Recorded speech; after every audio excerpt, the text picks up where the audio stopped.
আসসালামু আলাইকুম সুপ্রিয় শিক্ষার্থীবৃন্দ। ইলেকট্রিক্যাল ইলেকট্রনিক মেজারমেন্ট 2 এর তৃতীয় অধ্যায় থেকে কেলভিন ডাবল ব্রিজ পদ্ধতির সচিত্র আজকে বর্ণনা করব। তো কেলভিন ডাবল ব্রিজ পদ্ধতিতে আমরা প্রথমে জানি যে সাধারণত লো রেজিস্ট্যান্স পরিমাপ করার জন্য হচ্ছে কেলভিন ডাবল ব্রিজ পদ্ধতি প্রয়োজন হয়। তো কেলভিন ডাবল ব্রিজ প্রয়োজনীয় চিত্র এখানে দেওয়া আছে। এই চিত্রে মূলত হচ্ছে এই যে বড় হাতের কিউ এম, ছোট হাতের কিউ এম, এই চারটি রেজিস্টারের মান হচ্ছে আমাদের জানা, এবং এখানে এক্স হচ্ছে লো রেজিস্ট্যান্স যেটা আমাদের পরিমাপ করতে হবে এই রেজিস্টারটির মান, এস হচ্ছে স্ট্যান্ডার্ড একটি জানা মান, এবং এখানে আর হচ্ছে একটি লিংক রেজিস্টার যার মাধ্যমে এক্স এবং এস কে সিরিজে সংযোগ করা হয়েছে। তো এখানে এই একটি গ্যালভানোমিটার কিউ এবং এম বিন্দুর সাথে সংযোগ করা হয়েছে। তো এই গ্যালভানোমিটারটি যদি ব্যালেন্স অবস্থায় থাকে তাহলে এই প্রান্ত দিয়ে কোনো কারেন্ট প্রবাহিত হবে না, তাহলে কারেন্টটি হচ্ছে যে আয়ন কিউ হয়ে এম হয়ে আবার এদিক দিয়ে বের হয়ে যাবে। একইভাবে এখান থেকে I2 এই কিউ হয়ে এম হয়ে এদিক দিয়ে বের হয়ে যাবে। তো গ্যালভানোমিটারের ব্যালেন্স অবস্থা বলতে কি বোঝায়? গ্যালভানোমিটারের ব্যালেন্স অবস্থা বলতে গ্যালভানোমিটারের যে দুই প্রান্তের বিভব পার্থক্য বা ভোল্টেজের যদি পার্থক্য শূন্য থাকে, অর্থাৎ কোনো বিভব পার্থক্য না থাকে, তাহলে এর ভিতর দিয়ে কোনো কারেন্ট প্রবাহিত হবে না। তো আমরা ব্যালেন্স অবস্থায় লো রেজিস্ট্যান্স পরিমাপ করব। তো প্রথম কাজ হবে আমার যে এই যে এইখানে কিউ এম এবং আর এই তিনটা রেজিস্টার মূলত এখানে ডেল্টা সংযোগে সংযোগ করা আছে। তো এই ডেল্টা সংযোগটা আমরা যদি অঙ্কন করি, আমাদের কিউ এম আর এই তিনটা রেজিস্টার এভাবে দেখাবে, এবং এর তিনটা প্রান্ত এ বি সি দ্বারা আমরা নির্দেশ করব, কারণ আমরা এখন এই ডেল্টা থেকে আমরা স্টার সংযোগে কনভার্ট করব। তো এটি ডেল্টা দেওয়া আছে, আমরা এ পাশে স্টার সংযোগটি তৈরি করব। তো স্টার সংযোগ তৈরি করতে হলে এই তিনটি রেজিস্টারকে আমরা কি করব, একটা প্রান্তের বিন্দুর সাথে সংযোগ করব।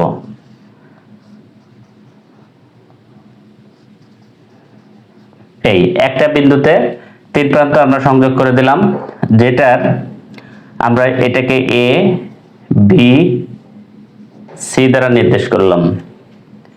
তো এখন এই যে সার্কিটের বাকি অংশগুলো আছে কিউ এম, এগুলো আমরা এখানে দিয়ে দিব। যেমন এখানে গ্যালভানোমিটার আছে, গ্যালভানোমিটার দিয়ে দিলাম। এরপরে একটি রেজিস্টার আছে, রেজিস্টারটি দিয়ে দিলাম, এটি হচ্ছে এম।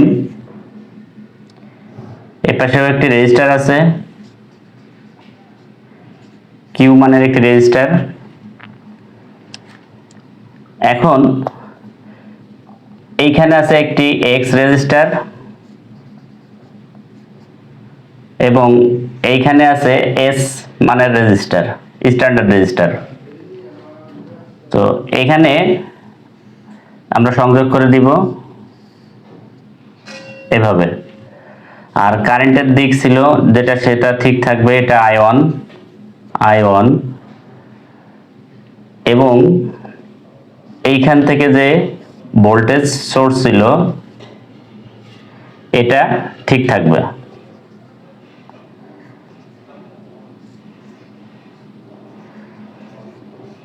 এই প্রান্তের সাথে মিশিয়ে দেব, তাহলে আমাদের ডেল্টা থেকে স্টারে কনভার্ট হয়ে যাবে। এখন ডেল্টা থেকে স্টারে আসার পর আমরা এ বি এবং সি এর মানটা নির্ণয় করব। তাহলে লিখব হচ্ছে ডেল্টা থেকে স্টারে রূপান্তর করে, কাকে? এই কিউ এম আর কে ডেল্টা থেকে স্টারে রূপান্তর করে। তো ডেল্টা থেকে স্টারে রূপান্তর করলে আমরা পাবো হচ্ছে এর মান, বির মান এবং সির মান পাবো। তো এখানে আমরা জানি যে ডেল্টা থেকে স্টারে কনভার্ট করলে যেই তিনটি উপাদান দেওয়া থাকবে, এই যেমন কিউ এম আর, এটি সব জায়গায় নিচে হচ্ছে যোগ হয়ে যাবে, কিউ প্লাস এম প্লাস আর, কিউ প্লাস এম প্লাস আর, কিউ প্লাস এম প্লাস আর। এবং উপরে হচ্ছে এটা যখন আমরা এ নিব, এর ক্ষেত্রে আমরা এর বিপরীত যে রেজিস্ট্যান্সটি, এর বিপরীত রেজিস্ট্যান্স আছে এম, এমটাকে বাদ দিয়ে লিখব।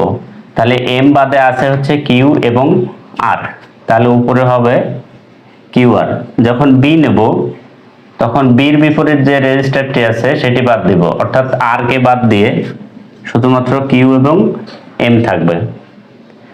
একইভাবে যখন সি নিব আমরা, সির বিপরীত যে রেজিস্টারটি আছে কিউ, সেটিকে বাদ দিয়ে শুধুমাত্র এম আর কে নিব। তো আমরা এ বি সি তিনটি মান কিন্তু এবার পেয়ে গেছি। তো যেহেতু আমাদের গ্যালভানোমিটারটি বলছে আমরা ব্যালেন্স অবস্থায় এই দিক দিয়ে কোনো কারেন্ট যাবে না, তার মানে এই যে বি রেজিস্টারটি আছে, এই বি রেজিস্টারের ভিতরে কোনো কারেন্ট প্রবেশ করবে না। এই রেজিস্টার দুটি আছে হচ্ছে কিউ এর সাথে, তাহলে এটা আমরা ধরবো কিউ এর অনুপাত হিসাবে, এবং এই দুটি রেজিস্টার আছে এম এর সাথে, এই দুটি ধরবো আমরা এন এর অনুপাত হিসাবে। তো আমরা হুইটস্টোন ব্রিজের সূত্র অনুসারে এখানে কিউ এবং এম এর যে অনুপাত আছে, কিউ বাই এম, এই কিউ বাই এম সমান সমান আমরা লিখতে পারি, এখানে কিউ এর সাথে আছে এক্স প্লাস এই দুটি সিরিজে আছে, অর্থাৎ আমরা লিখতে পারি এক্স প্লাস এ। আবার এখানে এম এর অনুপাতের সাথে আছে এখানে সি প্লাস এস, অথবা এস প্লাস সি। তো আমরা এই অনুপাতটি পেলাম। এখন এই রাশি থেকে আমাদেরকে লো রেজিস্ট্যান্স এক্স এর মান আমাদেরকে বের করতে হবে। তো এক্স এর মান বের করতে হলে আমরা এই রাশিটাকে বাম পাশে নিয়ে আসবো।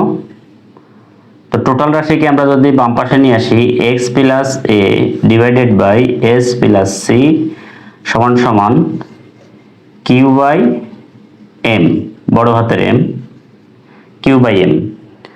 তাহলে এক্সটা এই পাশে রেখে এস প্লাস সি ভাগ আছে এই পাশে গিয়ে গুণ হয়ে যাবে। তো এক্স প্লাস এ সমান সমান আমরা পাবো q by m into s plus c. এরপরে আমরা এক্স এর মান বের করব। এই পাশে প্লাস আছে, এইটাকে আমরা ওই পাশে নিয়ে মাইনাস করে দেব, এক্সটা বাম পাশে থাকবে, আর এ পাশে q by m into s plus c, এটা এই পাশে প্লাস আছে, এই পাশে গেলে মাইনাস এ হয়ে যাবে। আমরা সর্বশেষ যে লাইনটি পেলাম, x equal q by m into s plus c minus a. তো এখানে আমরা এখন মান বসিয়ে দিব।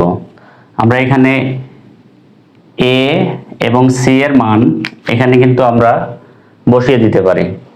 এখানে বিটা আসবে না, কারণ গ্যালভানোমিটার হচ্ছে ব্যালেন্স অবস্থায় আছে, যার কারণে এই বি রেজিস্টারের ভিতর দিয়ে কোনো কারেন্ট প্রবাহিত হবে না। তাহলে এ এবং সির মানটা বসাবো আমরা। তাহলে এক্স সমান সমান কিউ বাই এম, এই কিউ বাই এম এস এর সাথে গুণ আছে, আমরা গুণ করে দেব, প্লাস কিউ বাই এম সির সাথেও গুণ আছে, গুণ করে দেব, মাইনাস এ। এবার মান বসাবো q by m into s plus q by m c. তো সি এর মান হচ্ছে এম আর বাই, তাহলে এটা গুণ আকারে আছে, m r divided by q plus m plus r. তো মাইনাস এ, এর মানটা হচ্ছে q r by q plus m plus r. তো নিচের অংশটুকু এবার আমরা মুছে দিতে পারি।